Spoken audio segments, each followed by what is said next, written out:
What's up, and welcome to Chapter 16 of AMSCO U.S. History, The Rise of Industrial America from 1865 to 1900.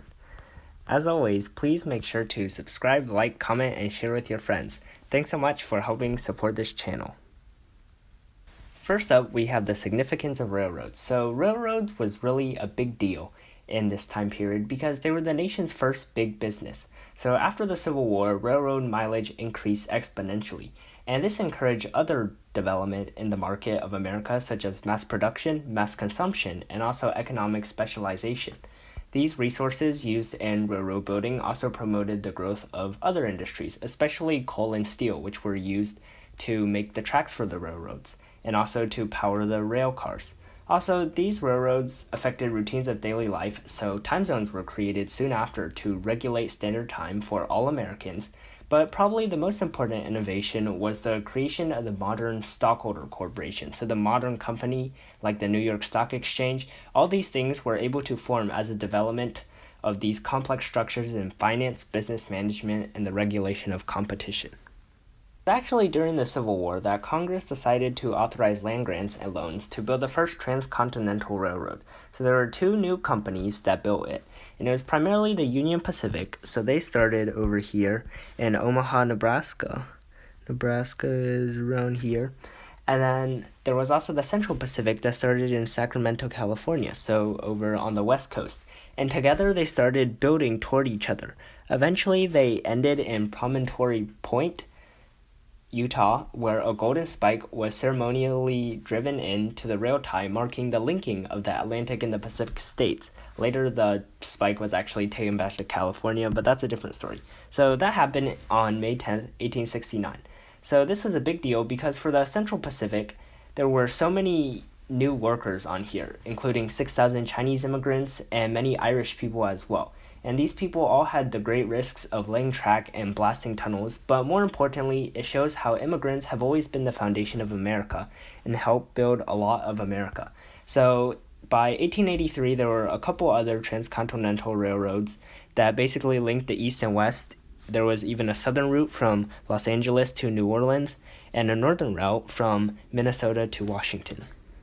Here we actually see a picture of the workers' meeting in Utah for that ceremonial spike hit. But after the Civil War, there was the Second Industrial Revolution, and this was basically the result of the growth of large-scale industry. So you may recall the First Industrial Revolution was like the formation of factories starting to make commonly used goods.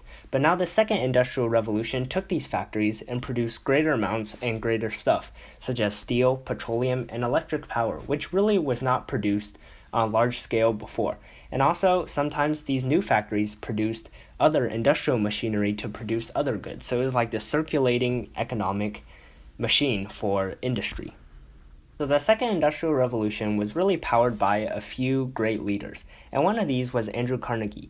So Anarew Carnegie was born in Scotland in 1835, and he immigrated to the United States, and he worked his way all the way up like the corporate ladder.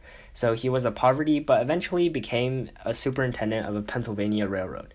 So by the 1870s, he visited London and saw that the new Bessemer press, which was a way for pumping air into steel to make it stronger, was really good. So he started to create his own steel company.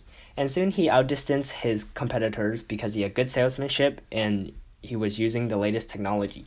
He also employed this revolutionary business strategy known as vertical integration. Basically, a company would control every stage of the industrial process. So in this case, mining the iron ore and the coal to transporting the finished steel. So by 1900, Carnegie Steel was really so big, 20,000 workers, and produced more steel than all the mills in Britain. And eventually he decided to retire, and he devoted himself to philanthropy. So he gave money for an institution, Carnegie Mellon. Also, he created Carnegie Hall in New York City, so famous musical hall right here. And eventually he even sold his company for more than $400 million to J.P. Morgan, a famous banker.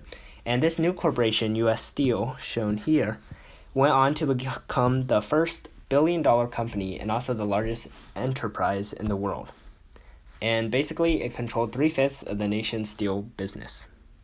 So another famous business titan of the time was John D. Rockefeller. So John D. Rockefeller created a company to control most of the nation's oil refineries, because refining oil after you drill it out of the soil is really a chaotic process. So he took control of the chaotic refineries and applied the latest technologies and efficient practices. And he also, because he was shipping so much oil, he extorted rebates from railroad companies such as Vanderbilt's and temporarily cut prices for Standard Oil kerosene. That was basically what he was selling before oil to let people heat lamps in their homes. This basically forced rival companies to sell out, and through Standard Oil, his company, he controlled like 90% of the oil refinery business. Now he, like Carnegie, also employed a crazy business strategy at the time, which was horizontal integration, basically buying all these small former competitors and bringing them into a single corporate umbrella. And he created these trusts in which he was headed by all of them. So he basically just created a bunch of money for himself. So using supply and prices, he basically created a monopoly and prices soared. And he also eliminated waste, so he was able to keep prices low for consumers, and he was able to really revolutionize this horizontal integration. So like Standard Oil, other companies were able to put together these trusts. Basically, they consisted of various companies that people had acquired, and it was managed by a board of trustees, kind of like today. But in Rockefeller's case, he and Standard Oil controlled all of it. So at the same time, there was an antitrust movement. And this was because middle-class citizens didn't like these trusts' unchecked power, and urban elites, so like the people with the old wealth, didn't like these new rich people.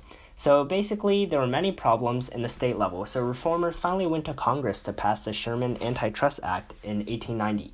And this basically prohibited any contract, combination, or the form of trust otherwise, or conspiracy in restraint of trade or commerce. So this really limited the power of these trusts. At this time of big business, there was this idea of laissez-faire capitalism, and this was basically the economic expression that government should not control economics and trade, and that when left alone, the invisible hand of economics will control everything, and supply and demand will help regulate the economy as well.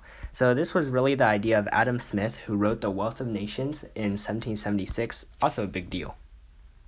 Also at the time, there was the social Darwinism. So Darwin's biological theory of natural selection was basically applied to social issues. Basically, it said that natural selection and survival of the fittest should be applied to the marketplace. Basically, many people thought that like helping the poor was misguided because it interfered with the laws of nature and would only weaken the evolution of the species by preserving the unfit. So this was kind of like a scientific approach to everything, and it also had a lot of racial tolerance to it.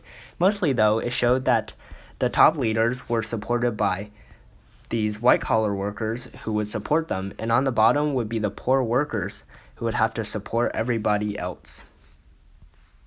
During this time, there was a radical change in the speed of communications, with many new inventions making communication almost instantaneous. So one was Morse code and the telegram, which basically was a series of dots and dashes that allowed people to communicate at a rate never seen before. Also, these new railroads, as we talked about earlier, started to run across America, and this made communicating through mail and other stuff a lot quicker. Finally, the invention of the telephone by Alexander Graham Bell in 1876, shown over here, really rapidly changed how people talk, and as you may see, we still use the telephone today. This was also a time of new inventions. So, as talked about earlier, some great inventions included the telephone, which allowed people to communicate quick, the typewriter, so the precursor to like the modern keyboard. Also, there were things like cash registers, calculating machines, adding machines that really help business. Also, cameras. So there's a really horribly drawn camera right here. But also, new fountain pens and safety razors and blades really helped people to change and to do things more efficiently, and it helped people's daily lives. With the growth of the middle class also came the need for new jobs, such as managing. And these people, they would be like accountants, clerical workers, salespeople, really just managing the traditional blue-collar workers who would do all the manual labor. And these new corporations, they needed all these people, and eventually these people came to form the new middle class. And when these people needed services, they went to other professionals, such as doctors and lawyers, and even public employees and storekeepers. So after the Civil War, good-paying jobs increased rapidly over the old-paying jobs, and eventually a new middle class was expanded. We'll round this off by talking about different strikes and riots around this time. So as corporations grew large, the people who worked for these corporations weren't always happy because they were being oppressed. So one was the Great Railroad Strike of 1877. Basically, there was a strike on the Baltimore and Ohio Railroad, and it spread across 11 states and shut down 2/3 of the country's rail trackage. Basically, railroad workers joined workers from other industries in this big strike because their wages were being cut, and it was an economic depression in this year as well. So the president, Rutherford B. Hayes, had to send federal troops to go and eventually end the violence. But more than 100 people were killed, and many things turned out badly. So some employers didn't like the workers, so they busted these worker organizations, while others actually addressed these grievances and improved wages and working conditions. Furthermore, there was the Haymarket Riot. So this was in Chicago, and this was basically in 1886. It was a May Day movement. Basically, there was this strike for an 8-hour workday at Chicago's McCormick Harvester plant. And so workers tried to break up a public meeting, but someone threw a bomb and it killed 7 police officers. Well, the bad thing was there were also some anarchists, people who don't like government at this. And so 8 anarchist leaders were tried for the crime and 7 were sentenced to death. So this was really bad. And Americans, a lot of them didn't like the union movement because they thought it was radical and violent. And one of the labor groups, the Knights of Labor, eventually lost popularity and membership. Homestead Strike. So this was a strike of a steel factory owned by Anarew Carnegie. So the manager, Henry Frick, he knew that a strike was coming in 1892, so he cut wages by 20%. And he also used weapons of the lockout, private guards to secure the plant, and also strike breakers, such as immigrants, to break the steel workers' walkout. And the walkout ended after 5 months. It was a failure, and it really set back the union movement for the steel industry until the New Deal in the 1930s.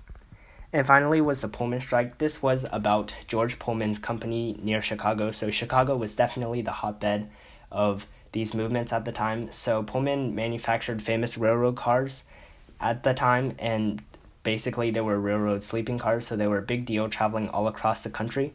Well, the workers at the plant laid down their tools and tried to get help from the American Railroad Union. So they really wanted to walk out and stop helping these Pullman people. But the railroad owners supported Pullman by linking Pullman cars to mail trains. So Pullman cars were still operable. And they also appealed to the president, Grover Cleveland, at the time, persuading him to use the army to keep the mail trains running because, America needs its mail.